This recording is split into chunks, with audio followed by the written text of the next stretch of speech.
Si vous pouvez aujourd'hui circuler en voiture, en vélo, en avion à hélice, en bateau à moteur, voire en sous-marin, c'est en partie grâce à Fernand Forest.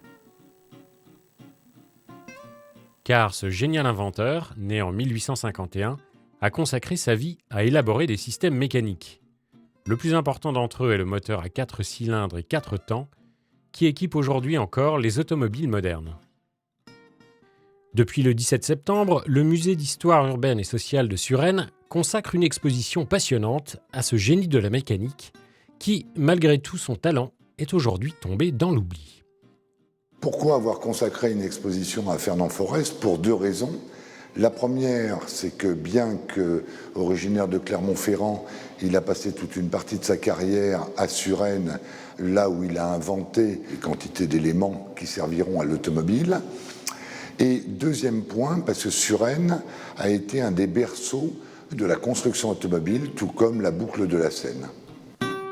Peugeot, Citroën, Renault, Talbot, plus de 300 marques de constructeurs automobiles viennent s'installer le long des boucles de la Seine au début du XXe siècle.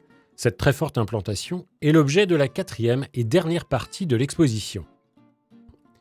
Auparavant, le visiteur aura pu découvrir le parcours de Fernand Forest et ses principales inventions. Puis, il aura appris comment déposer un brevet à l'INPI et même comment fonctionne un moteur à 4 temps. Pour animer l'exposition, plusieurs automobiles fabriquées dans les Hauts-de-Seine vont se succéder dans la pièce principale. Donc c'est une trèfle de 1922.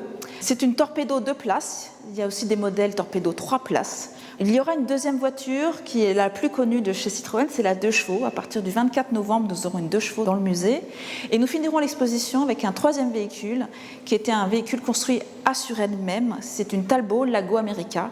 Et là, c'est un modèle qui n'était pas construit en grand nombre parce qu'on en connaît à peu près 20 exemplaires dans le monde aujourd'hui. Il vous reste jusqu'au 28 mars pour tout savoir sur Fernand Forest et les débuts de l'invention dans l'industrie automobile.